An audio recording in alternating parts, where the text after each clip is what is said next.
Welcome back, Fragrance Fiend here today reviewing a 10ml vial of Frédéric Malle's Una Rose. Came out in 2003, but in 2021 it was renamed to Rose Tonnerre. Frédéric Malle seemed to do that a lot, as they have done with Synthetic Jungle to Synthetic Nature, and I think a few others along the way as well. If you haven't already heard, Frédéric Malle recently left the brand, which is a tiny bit scary because anytime a founder does that, the brand tends to go downhill. Maybe Estee Lauder wanted to do something creatively he didn't agree with, but I really don't know. So really hoping this brand doesn't plummet, as I am quite a fan. So in the US, this one costs $470 for 100ml and $553 in Australia for 100ml. You can also get them in 10, 30, 50 and 100ml sizes, so really versatile, something I really like about the brand, having that many options. Not everyone needs a full-size bottle, and some of us just like a travel vial. So the description of this one is as follows. Rose Tonnerre is part of an exotic garden of exquisite rose scents at night. In the foreground, intoxicating, sparkling, sweet and fresh all at once. It reveals deep and warm facets, dark and enigmatic, subtly gothic. And they could not be more right about this one, as it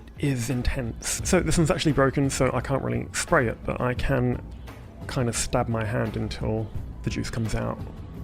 Terrible way to apply perfumery, but it's the only option I've really got. To be honest, I didn't really even have to apply it because I sprayed it at about 12 PM today and it's still potent on my wrist. Let's get to the review. I almost forgot the note breakdown, but it consists of rose, truffle, wine leaves, honey, patchouli, vetiver, and castoreum. So this one just mixes so many elements of fresh, spicy, yet dark, earthy, and sweet as it develops. It's such a complex scent, but not necessarily one that I'm that fond of. But I'm going to deconstruct it a little further. I do appreciate the concept behind this one, how it's actually created, because it's such an incredible, complex, luxurious scent, but it's definitely not one for me. This one's kind of like if Portrait of a Lady had a much more mature, older sister. It really just cuts through the nostrils as if it's a knife in a bottle. As you can imagine, this one is incredibly rosy, it's quite piercing as well, almost quite leafy in nature as well, like fresh, spicy, imagine the herbs, the roots, even the soil to a degree. This one actually smells so organically natural, as if you're smelling a rose right in front of you. Then as it begins to dry down, that honey note begins to come out a bit more. It's kind of the odd note out. It doesn't really fit in with the context of the rest of them, but I think this is kind of what makes it a little more interesting. That rosiness definitely comes straight off the bat in the opening, then lasts all the way till the dry down, and that goes for like at least 12 hours. You really don't get perfumery like this anymore. I haven't really smelled much like it on the market, but I don't really smell that many feminine perfumes per se. It's very classy, sophisticated. I imagine the type of person who wears this is probably 40 plus. It's not really a very youthful scent.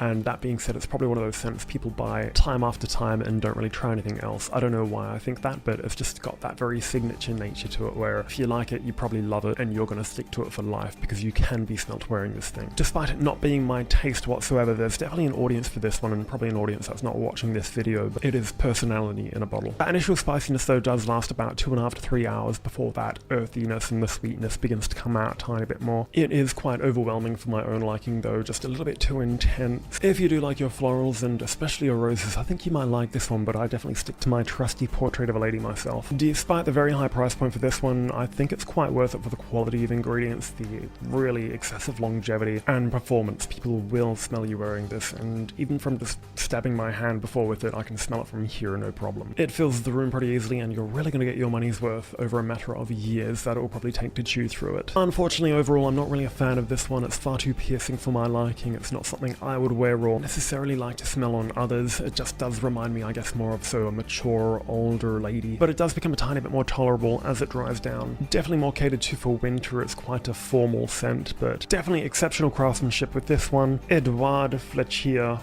definitely deserves credit, if I said his name right. It's definitely going to be interesting to see where the brand goes from here now that the man himself, Frédéric Malle, has left Editions de Parfum. We can only hope for the best. But anyway, that's it for today's video. Thank you so much for watching. I'll see you next time.